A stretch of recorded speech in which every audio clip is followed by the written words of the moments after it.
કૃષિ, પશુપાલન અને સહકાર ક્ષેત્રે વૃદ્ધિ અને વિકાસ હેતુ ગત તારીખ 17 થી 19 ડિસેમ્બર 2024 દરમિયાન અમરેલી ખાતે ત્રિદિવસીય એફપીઓ મેળાનું આયોજન કરવામાં આવ્યું હતું. કૃષિ અને ખેડૂત કલ્યાણ મંત્રાલય હેઠળના small farmers agricultural business association દ્વારા આયોજિત આ કાર્યક્રમમાં અમરેલી તેમજ આસપાસના જિલ્લાના ખેડૂતોએ હોશભેર ભાગ લીધો હતો. આ ત્રિદિવસીય કાર્યક્રમના પ્રથમ દિવસે ઉદ્ઘાટન સમારોહના અતિથિ વિશેષ તરીકે ઇફકોના ચેરમેન તેમજ એનસીયુઆઈના પ્રમુખ શ્રી દિલીપ સંઘાણીએ સમારોહની શોભા વધારી હતી. ઉદ્ઘાટન પ્રસંગે તેઓનું સ્મૃતિચિહ્ન તેમજ શાલ અર્પણ કરીને સ્વાગત કરવામાં આવ્યું હતું. મંચસ્થ મહાનુભાવોમાં શ્રી સંઘાણી સાથે અમરેલીના જિલ્લા ખેતીવાડી અધિકારી શ્રી જિગ્નેશ કાનાણી તેમજ સ્થાનિક કૃષિ અગ્રણીઓ ઉપસ્થિત રહ્યા હતા. દીપ પ્રાગટ્યથી કાર્યક્રમની શરૂઆત કરવામાં આવી હતી.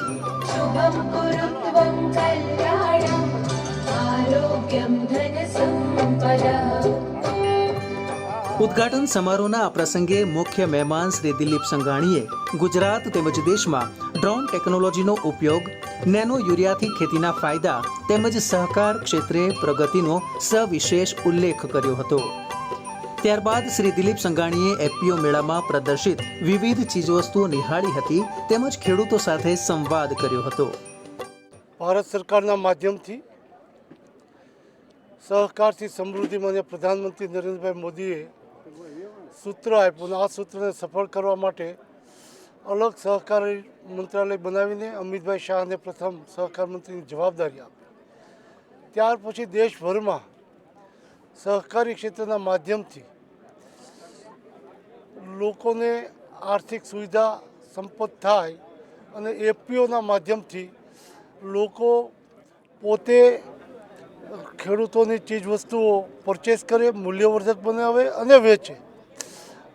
વચેટિયા ન રહે, સીધી આવક ખેડૂતના માધ્યમથી એમની સાથે જોડાયેલા મજદૂર અને ખેતી સાથે જોડાયેલા વર્ગને મળે એવા શુભ હેતુથી દેશભરમાં એફપીઓ મેળા યોજીને ખેત ઉત્પાદનની ચીજ મૂલ્યવર્ધક બજારમાં મૂકવાનો જે પ્રયાસ છે એ નિમિત્તે આજે અમરેલીમાં આ પ્રથમ ગુજરાતનો એફપીઓ મેળોનું આયોજન જે થયું છે એમાં રાકેશ અવસિયાજી સહિત યા કાર્ડના અધ્યક્ષ અશ્વિનભાઈ સાવલિયા, ભાઈ મનીષ વગેરે એક સફળ મેળો થાય એના માટેનો જે પ્રયાસ કર્યો છે અને રાજ્યભરમાંથી જે એફપીઓ અલગ અલગ ઉત્પાદન ચીજવસ્તુઓ લાવ્યા છે એ ખૂબ આકર્ષક છે, વિશ્વાસપાત્ર છે, ભાવની દૃષ્ટિએ કિફાયત છે અને એ મેળાની સફળતા માટે આજે જિલ્લાભરમાંથી ને રાજ્ય બહારથી જે લોકો આવ્યા છે એ જોઈને સરકાર પ્રત્યે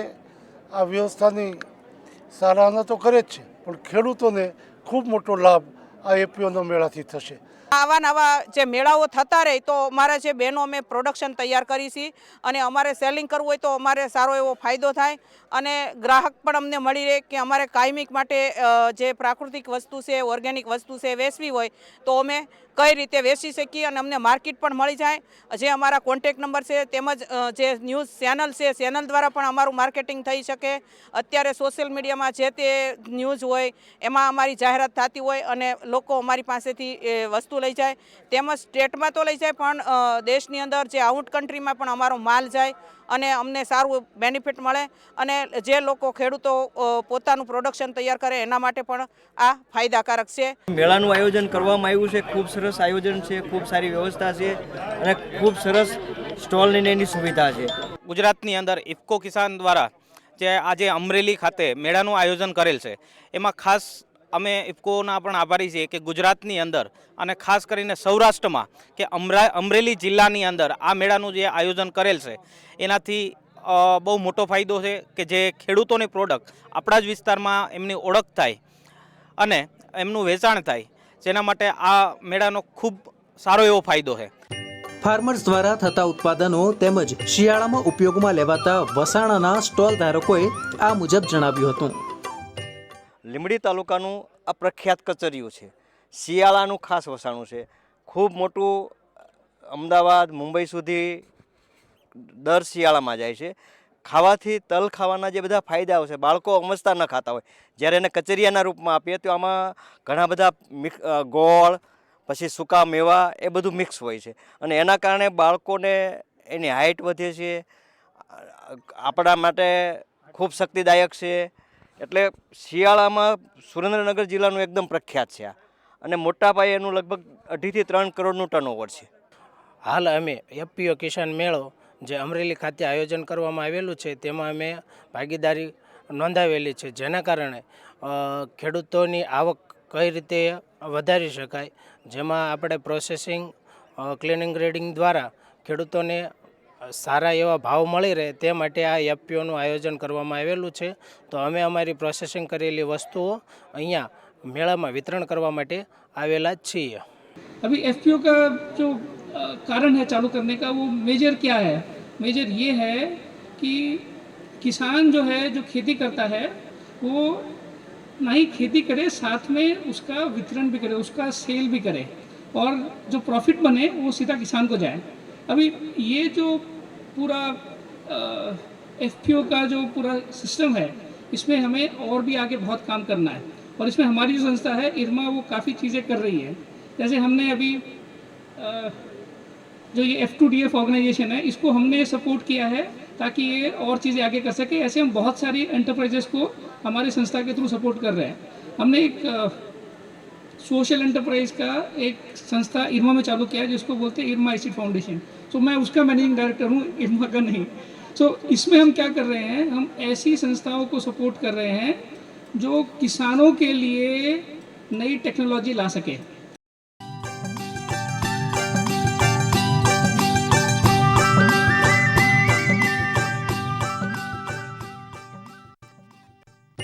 આ ફાર્મર પ્રોડ્યુસર ઓર્ગેનાઇઝેશન એટલે કે એફપીઓ મેળામાં અમરેલી તથા સૌરાષ્ટ્રની વિવિધ એફપીઓએ ભાગ લીધો હતો. અનેક એફપીઓએ આ મેળામાં તેઓ દ્વારા ઉત્પાદિત ચીજ વસ્તુઓના સ્ટોલ રાખ્યા હતા. પ્રાકૃતિક ખેતીને પ્રોત્સાહન મળે, ગાય આધારિત ખેતીનો વ્યાપ વધે, ગ્રાહકો અને ખેડૂતોનું સીધું જોડાણ થાય, ડ્રોન ટેકનોલોજી તેમજ પ્રાકૃતિક ઉત્પાદનોને વેગ મળે તે હેતુથી આ એફપીઓ મેળાનું આયોજન કરવામાં આવ્યું હતું. તમામ ખેડૂત સ્ટોલ ધારકો કયા ઉત્પાદન સાથે ભાગ લઈ રહ્યા છે તેની નોંધણી પણ કરવામાં આવી હતી. આ પ્રદર્શનમાં વિવિધ એફપીઓ તેમજ પ્રગતિશીલ ખેડૂતો દ્વારા પોતાના વિચારો રજૂ કરવામાં આવ્યા હતા. આવા મેળા સમગ્ર ભારતની અંદર થાય અને દર સિઝને થાય. દાખલા તરીકે ચોમાસાના પાકની સિઝન હોય તો દિવાળી પછી તુરત થાય, પછી શિયાળાના સિઝનનો પાક પૂરા થાય તો એ માર્ચ મહિનામાં થાય, ઉનાળાની પાકની સિઝનના હોય તો એ વાવણી પહેલાં એટલે કે જૂન મહિના પહેલાં થાય. આમ વર્ષમાં 3 પ્રકારના મેળાઓ થાય અને ખૂબ પ્રચાર પ્રચારના માધ્યમથી ગ્રાહકો આવે. આ મેટ્રોપોલિટન સિટીમાં થાય અને આનો પ્રચાર થાય તો ખેડૂત અને ખાનારની કડી જોડતી થશે. ભવિષ્યમાં 2-4 વર્ષ આ પ્રયાસ કરવાથી એક મોટો ફાયદો ખેડૂતોને ગ્રાહકોને થવાનો છે, એ સીધા માર્કેટનો થવાનો છે. આજે મારી કાચરી કોઈ લઈ જાય એક વખત તો એમાં મારો મોબાઈલ નંબર હોય, મારો સંપર્ક નંબર છે, એટલે મારું એડ્રેસ સુધી આજે ગ્રાહક એક વખત ખરીદી કરશે તો વર્ષો સુધી એનો મારો નાતો જોડાઈ જશે. એટલે આવા મેળાના માધ્યમથી હું એવું માનું છું કે આ 5 વર્ષના પ્રયાસથી આવનારા અનંત વર્ષ સુધી ખેડૂત અને ખાનાર એટલે કે ખેડૂતથી સીધા ગ્રાહક સુધીનો નાતો આ કૃષિ મેળાના માધ્યમથી બનવાનો છે. આ એફપીઓ મેળામાં પરંપરાગત કૃષિ ધિરાણ યોજના વિશે કૃષિ નિષ્ણાત શ્રી રાહુલ કાછડે આ મુજબ જણાવ્યું હતું. અમે આ એફપીઓ મેળામાં જે અમારું જે એક્ઝિબિશન છે, અમારી ખાસ આજ જે પેશકશ છે એ છે પરંપરાગત કૃષિ વિકાસ યોજના. ભારત સરકારની જે આ યોજના છે એ ભારત વર્ષના જે ખેડૂતો છે, નાના અને સીમાંત ખેડૂતો, એને નેચરલ ફાર્મિંગ, ઓર્ગેનિક ફાર્મિંગ તરફથી પ્રમોટ કરી અને નેચરલ પ્રોડ્યુસ લઈ આવી અને ખેતી ખર્ચ ઘટે અને ઉત્પાદન વધે એવા પ્રયાસો માટે વર્ષ 2016માં આ યોજનાની શરૂઆત થઈ હતી. અને ગુજરાત સરકારમાં આજે 33 જિલ્લામાંથી ટોટલ 13 જિલ્લામાં અમારી જે સંસ્થા છે અખિલ ગુજરાત વિકાસ ટ્રસ્ટ અને ઓર્ગેનિક સેલ્સ પ્રાઇવેટ લિમિટેડ, આ બંને સંસ્થાઓ 13 જિલ્લામાં ટોટલ 4667 ખેડૂતો સાથે આ યોજનામાં કામ કરે છે. આ યોજના અંતર્ગત ખેડૂતોને પ્રતિ હેક્ટર દીઠ 5000 રૂપિયા પ્રથમ વર્ષ, બીજા વર્ષે પ્રતિ હેક્ટર દીઠ 5000 રૂપિયા અને ત્રીજા વર્ષે 5000 રૂપિયા પ્રતિ હેક્ટર દીઠ 3 વર્ષ સુધી આ સહાય ભારત સરકાર તરફથી મળવાપાત્ર છે. આ યોજનાનો મુખ્ય ઉદ્દેશ્ય ખેડૂતો વધારેમાં વધારે પ્રાકૃતિક ખેતી તરફ વળે, ખેતી ખર્ચ ઘટાડે અને ઝેરમુક્ત ખેતી તરફ વળે અને ઝેરમુક્ત પાક ઉત્પાદન લઈ આવે તેવા ઉદ્દેશ્ય છે. અને આજે જે અમરેલી ખાતે જે એફપીઓ મેળાનું જે આયોજન થયું છે, ખાસ તો આ મેળા થકી ઘણા બધા ખેડૂતોને ઘણી બધી અવનવી યોજનાઓ ભારત સરકારની ચાલી રહી છે. એફપીઓ વિશે વિસ્તૃત માહિતી તેમજ તેમને જે કેપેસિટી બિલ્ડિંગની જે વાત કરીએ તો અત્યારે જે ફાર્મર ગુજરાતના જે મેજોરિટી ફાર્મર છે એ આજે વેપારી બની ગયા છે, બરોબર. અત્યારે જે ફાર્મર છે પોતે પેકિંગ કરી અને પોતાનું બ્રાન્ડિંગ કરી અને માર્કેટમાં વેચાણ કરવા લાગ્યા છે. તો આવા અવનવા જે મેળાઓ થાય છે, એફપીઓ મેળો છે, ઘણા બધા એક્ઝિબિશન થતા હોય છે. તો આ એક્ઝિબિશનથી આપણા ગુજરાતના અને ભારત દેશના બધા જ ખેડૂતોને મહત્તમ ફાયદો મળે છે. અને આ તકે આપણા વિસ્તારના તેમજ આપણા જિલ્લાના, રાજ્યના અને ભારત દેશના ઘણા બધા ખેડૂતોએ આવા જે એક્સપો થતા હોય, એક્ઝિબિશન થતા હોય તેનો લાભ લેવો જોઈએ. અને વધારેમાં વધારે ખેડૂતો આ મેળાનો લાભ લઈ અને પોતે જે ખેતીલક્ષી માહિતી એકઠી કરે, તેમજ પશુપાલનની માહિતી એકઠી કરે, કોઓપરેટિવની માહિતી એકઠી કરે અને પોતે જે આગળ ભવિષ્યમાં જે કઈ રીતના એની દિશામાં આગળ વધવાનું છે, 21મી સદી ટેકનોલોજીની સદી હોય, તો આ તકે આવા એક્ઝિબિશનમાં ખેડૂતો લાભ માણે અને ખેડૂતો એક્ઝિબિશનનો લાભ લે અને આગળ ખેતીમાં વધે એવો ઉદ્દેશ્ય ખરેખર આ એફપીઓ મેળા થકી કરવામાં આવેલો છે. તો નેનો યુરિયા તેમજ નેનો ડીએપી તથા એફપીઓ વિશે પણ આ એફપીઓ મેળામાં માર્ગદર્શન પૂરું પાડવામાં આવ્યું હતું. અહીંયા અમરેલી મુકામે જે કૃષિ મેળો એફપીઓના માધ્યમથી યોજવામાં આવ્યો છે તેમાં લગભગ 50થી વધારે એફપીઓ ભાગીદારી કરી રહ્યા છે. એમના સ્ટોલ છે. જે તે એફપીઓ મારફત એમના જે મેમ્બર્સ, સભ્ય ખેડૂતો, બહેનો મારફત જે જુદા જુદા ઉત્પાદનો એ લોકો ઉત્પાદન કરી રહ્યા છે તેનો વ્યાજબી, કાર્યક્ષમ અને સારા ભાવ મળી શકે તે માટે પ્રદર્શન થઈ રહ્યું છે. અને વપરાશકર્તા જનતાને પણ એ યોગ્ય ભાવે મળી રહે એ માટે એક સુગમ સ્થળ બની રહ્યું છે. અને જિલ્લામાંથી ખૂબ મોટા પ્રમાણમાં ખેડૂતો અને આમ જનતા આવી રહી છે જે એમનો અહીંયા લાભ રહી રહ્યા છે. કિસાન મેળો આયોજન કરવામાં આવ્યો છે એનો ખાસ એક મુદ્દો તમને કહું કે કોઈ પણ ખેડૂત છે એ પોતાની પ્રોડક્ટ અહીંયા સીધી વેચી શકે. એ ખેડૂતને પોતાની પ્રોડક્ટ કોઈ પણ કોર્પોરેટ, પ્રાઇવેટ કે વેપારીને વેચવાની જરૂર નથી. અહીંયા તમે મુલાકાત લેશો અને જોશો તો મેં એક વસ્તુ જોઈ કે ગોળમાં જે ચીક્કી બનાવેલી હોય અમે ખેડૂતોની જોઈ, એ ચીક્કીનો તમે જોતાં તમને ખબર પડી જાય કે આ ઘરની ચીક્કી બનાવેલી છે. ફેક્ટરીની ચીક્કીમાં ચમક હોય એવી અહીંયા અનેક વસ્તુઓ છે કે જે તમને ઓથેન્ટિક, આપણે કહેવાય ને કે ઓરિજિનલ ખેડૂતની વસ્તુ, એ વસ્તુ તમને અહીંયા સરળતાથી મળી શકશે. બીજી વાત એ કરું કે અહીંયા અમારે ઇફકોનો સ્ટોલ છે, એમાં અમે નેનો યુરિયા, નેનો ડીએપી કે આજના સમયે જમીન બગડી રહી છે એની જાળવણી કરવા માટે આધુનિક ખાતર કહેવાય આજના સમયના, તો નેનો યુરિયા અને નેનો ડીએપી એના વિશે પણ અમે ખેડૂતોને માહિતગાર કરીએ છીએ. અને ખાસ જે અમારું ડ્રોન છે, અમરેલીમાં સંઘાણી સાહેબના માર્ગદર્શન હેઠળ દરેક તાલુકામાં ડ્રોન આપવામાં આવ્યા છે. આ ડ્રોનના ઉપયોગથી અત્યારે તુવેર અને એરંડાના પાક ખૂબ મોટા થઈ ગયા છે. એમાં કોઈ ખેડૂત જઈ નથી શકતો અને જીવાતનું કે ખાતરની એમાં ઉણપ હોય તો ડ્રોન આ ખેડૂતો માટે એક વરદાનરૂપ સાબિત થયું છે. કારણ કે અંદર જઈ જ નથી શકાતું, ડ્રોન સિવાય કોઈ વિકલ્પ નથી રહેતો. અને બગસરામાં આપણે બેનને ત્યાં સારા એવા પ્રમાણમાં ખેડૂતોનું બુકિંગ થયેલું છે અને ખેડૂતોને એકદમ નજીવા દરે બરોબર આ ડ્રોન મારફતે નેનો યુરિયા, દવા, સાગરિકા એનો છંટકાવ કરવામાં આવે છે. ડ્રોનના માધ્યમથી તો ખેડૂતોને ખૂબ જ સારો ફાયદો થાય છે, કેમ કે જે ખંભા તોડતા અત્યારે મજૂરો અને મજૂરોની પણ શોર્ટેજ છે. અને અત્યારે આસામથી નથી આ ખેતર ખૂંદાતા કે નથી પાકને કોઈ નુકસાન થતું અને સરળતાથી ખેડૂતોને આ ડ્રોનનો ફાયદો થાય છે. આજે કૃષિ મેળો છે એમ કે બધા પોતપોતાની ખેડૂતોની પ્રોડક્ટ જે પોતે જાતે પકાવેલી અને ઓર્ગોનિક પ્રોડક્ટો લઈને આવ્યા છે. ખરેખર આ એક કરવા જેવો અનુભવ કરવા જેવો છે, કેમ કે પોતાની ખેતીમાં ખેડૂતો અત્યારે ઓર્ગોનિક અને બિયારણને ખાદ્ય પદાર્થો બધું પણ બહેનો પોતે બનાવી અને અહીંયા મેળામાં લાવી છે અને બીજાને પણ ખવડાવે છે અને બધા એની પાસેથી માહિતી લઈ અને પોતે પણ બનાવતા શીખશે.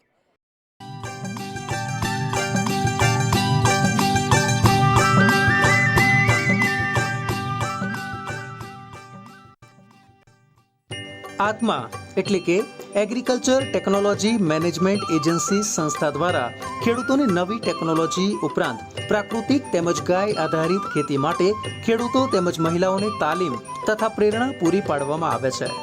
ત્યારે આ એફપીઓ મેળામાં આત્મા પ્રોજેક્ટ અમરેલીની તાલીમાર્થી બહેનોએ પણ મુલાકાત લીધી હતી. આત્મા પ્રોજેક્ટ અમરેલી દ્વારા બાબરા તાલુકાના ખાખરિયા ગામના 50 બહેનોને આત્મા પ્રોજેક્ટ દ્વારા આજે એફપીઓ કિસાન મેળો, જે સૌથી મોટો કિસાન મેળો છે, ત્યાં બહેનોને આજે આત્મા પ્રોજેક્ટ દ્વારા લાવી અને મુલાકાત કરાવી. ત્યાં બહેનોને વિવિધ સ્ટોલની મુલાકાત કરાવી, જેમાં પ્રાકૃતિક કૃષિના સ્ટોલ તેમજ ઇફકોના નેનો યુરિયા, નેનો DAPનો પણ સ્ટોલ હતો, ત્યાં પણ મુલાકાત કરાવી અને વિવિધ કંપનીઓને જે સ્ટોલમાં ભાગ લીધો છે ત્યાં પણ બધા બહેનોએ મુલાકાત કરાવી અને આજે આત્મા પ્રોજેક્ટ દ્વારા બહેનોને પ્રાકૃતિક કૃષિલગતી તાલીમ પણ આપવામાં આવેલી છે, જે આવનારા સમયમાં પ્રાકૃતિક ખેતીનું શું મહત્ત્વ છે અને પ્રાકૃતિક ખેતી કેવી રીતે કરી શકાય અને પ્રાકૃતિક ખેતી થકી કિસાનોને રાસાયણિક ખેતીમાંથી મુક્તિ અને ખેડૂતોને ખર્ચ વગરની ખેતી કેવી રીતે કરી શકાય, ગાય આધારિત ગાયના ગૌમૂત્ર અને ગોબરમાંથી એક પ્રાકૃતિક ખેતી, એક સફળ ખેતી બની છે અને આજે આખા દેશની અંદર ગુજરાત એ પ્રાકૃતિક ખેતીનું રોલ મોડલ બનવા જઈ રહ્યું છે. તેમાં બહેનોએ પણ આજે ખૂબ સરસ રીતે ભાગ લીધેલો છે. આજે અમે આત્મીય પ્રોજેક્ટના એમાંથી અમે ઘણું જાણવા મળ્યું અને અહીંયા અમરેલી જિલ્લાના મોટા એવા મેળા, કૃષિ મેળામાં FPO મેળામાં અમને ઘણું જાણવા મળ્યું. ત્યાં ઘણા બધા સ્ટોલ છે જે ઓર્ગેનિક રીતે એનું ઉત્પાદન લયેલું છે અને એ બધું જોયું, જાણ્યું. અમને ખૂબ જ આનંદ થયો કે આવી રીતે પણ થઈ શકે છે ખેતી, જેનો ઘણા લોકોને ખ્યાલ નથી હોતો. જે ઓર્ગેનિક કરી શકીએ છીએ, કઈ રીતે થાય છે, એનાથી કેટલું વધારે ઉત્પાદન લઈ શકીએ છીએ, એ બધું જાણ્યું છે અને અમને ખૂબ મજા આવી છે. આનાથી અમારા ખેડૂતોને ખૂબ જ ફાયદો થાય છે એમ કે જે અમને ઘરે બેઠા એટલે આપણા સ્ટોલે અમને જે દવા વગરની બધી વસ્તુઓ અમને ખાવા મળે છે એમ અને જોવા મળી એમ. સૌરાષ્ટ્ર મગફળીના પાક માટે ખૂબ જ જાણીતું છે, ત્યારે મગફળી અને તેના ઉત્પાદનો તથા પ્રાકૃતિક અને ગાય આધારિત ખેતી વિશે વેચાણ કરવા આવેલા ખેડૂતોએ આ મુજબ જણાવ્યું હતું. અમે Jamka એગ્રોફેડ producer company limited NAFED દ્વારા પ્રમોટેડ FPO है. મુખ્ય કામગીરી અને મુખ્ય પાક મગફળી ઉપર અમે કામ કરીએ છીએ. એ સિવાય કઠોળ પાકો, ગ્રાઉન્ડનટ ઓઇલ અને આ સિવાય જે ખેડૂતો જસણી પકવે એની પ્રોડક્ટ અને એમનું વેલ્યુ એડિશન કરી અને માર્કેટ સુધી અમે પહોંચાડીએ છીએ. આપણા જે આ ઉત્પાદનો જે છે એની તમને ટૂંકમાં માહિતી આપી દઉં. અહીંયા છે ગોનાઇલ છે, પ્રાકૃતિક મગફળીનું સિંગતેલ છે, પંચગવ્ય ગોધૃત નસ્ય છે, પીડાંતક ગોધૃત બામ છે, બધા ગાયના ગોબરમાંથી બનાવેલા ઉત્પાદનો છે, ધૂપકંડા છે, કેમિકલ વગરના સાબુ છે નાવાના અને માથું ધોવાના, આ બધા અનેક પ્રકારના ઉત્પાદનો છે. ગોબરમાંથી બનાવેલી પ્રોડક્ટ છે, આ ગણપતિજી છે. આ પ્રકારના ખેત ઉત્પાદનોનું વેચાણ કરવામાં આવે છે FPO દ્વારા. પ્રાકૃતિક ખેતીના ફાયદા, ગાય આધારિત ખેતી વિશે ખેડૂતોએ પોતાના મંતવ્યો રજૂ કર્યા હતા.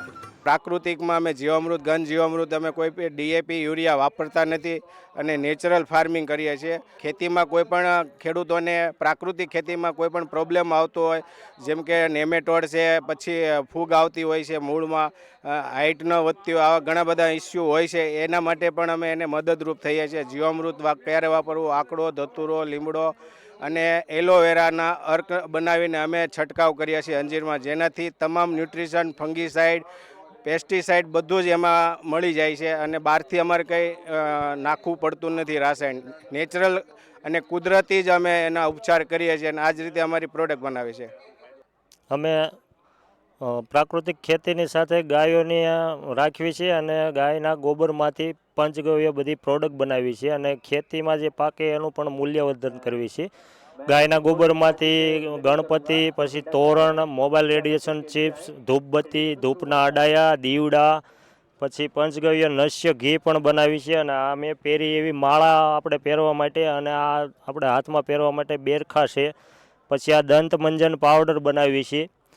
પછી આ કિચન ગાયના ગોબરમાંથી જ બનાવેલું છે અને આ વાઢિયા મલમ છે આ, અને આ આપણે કબજિયાત માટેનો પાવડર પણ છે અને આપણે ગૌમૂત્ર અર્ક પણ ગાયના ગૌમૂત્રમાંથી આ અર્ક પણ બનાવી છે અને ગોનાઇલ પણ આ આપણે ગાયના ગૌમૂત્ર ને એ બધું નાખીને પવિત્ર ગોનાઇલ અને નાવાના સાબુ છે. આવી બધી પ્રોડક્ટ લગભગ 17 થી 18 પ્રોડક્ટ અમે બનાવી છે. આજના સમયમાં ઓછી જમીન ધરાવતા ખેડૂતો માટે મિની ટ્રેક્ટર આશીર્વાદરૂપ છે. આ ઉપરાંત કિંમતની દ્રષ્ટિએ પણ તે પરવડી શકે છે. ત્યારે આ વિશે ट्रैक्टर विक्रेताए जणाव्યું હતું કે आज हमारे पास दो प्रोडक्ट हैं 1711 सिंगल सिलेंडर में, जो कि छोटे खेडूत के लिए है, जो कि छोटे गार्डन में अपने छोटे खेत के लिए, जो कपास के लिए, मूंगफली के लिए, जिनका यूज छोटे गारे में होता है खेती के, उसमें बेसिकली ये ट्रैक्टर यूज़ करते हैं. दूसरा प्रोडक्ट हमारे पास है वीएसटी का गुजरात में सबसे ज़्यादा रनिंग मॉडल, हमारे देश में सबसे ज़्यादा बिकने वाला मॉडल वीएसटी का ये है 180 HS 4 व्हील ड्राइव। ये 18.5 HP का ट्रैक्टर है। बेसिकली किसान इसे गार्डन में यूज करते हैं, शुगर केन में यूज करते हैं, केले की खेती में यूज करते हैं। इसमें आपको 850 kg का आपको PTO पावर HP मिल जाएगा और 4 व्हील ड्राइव टेक्नोलॉजी के साथ है, जिसमें आप इसे कीचड़ में, मड में भी यूज कर सकते हैं, जिसमें आसानी से ताकत के साथ ये ट्रैक्टर बाहर कर देगा। किसानों को फ़ायदा ये है कि आप इसे 1 लाख में अगर आप ये ट्रैक्टर यूज करते हैं तो उसमें 800 ग्राम आपका डीजल वापरेगा, तो 800 ग्राम ही डीजल यूज करेगा। और इसमें आपका 1 लाख में 1 लीटर 200 ग्राम के नियर बाई आपका ये यूज होता है। तो मोटे खेडूत को डीजल में भी फ़ायदा है। और सबसे बड़ी बात वीएसटी कंपनी का ये है कि ये ट्रैक्टर जीरो मेंटेनेंस ट्रैक्टर है, केवल टाइम टू टाइम आप सर्विस करवाते रहिए, आपका पर ईयर जो ट्रैक्टर पे फालतू खर्चा आता है वो सेफ होगा। ये बचत किसानों के लिए बहुत बड़ी बचत होती है। माननीय वडाप्रधान श्री नरेंद्र मोदी तथा गुजरातना मुख्यमंत्री श्री भूपेन्द्र पटेलनी सरकार ખેડૂતોના સર્વાંગીણ વિકાસ માટે કટિબદ્ધ છે। ત્યારે એકંદરે આ એપીઓ મેળો સ્થાનિક ખેડૂતો માટે ખૂબ જ લાભદાયી નીવડ્યો હતો। આ મેળાથી કૃષિ તેમજ ટેકનોલોજીમાં આવેલી નવીનતાથી ખેડૂતો પ્રભાવિત થયા હતા અને દેશના વિકાસમાં સહભાગી થવાનો અવસર પ્રાપ્ત થયો હતો।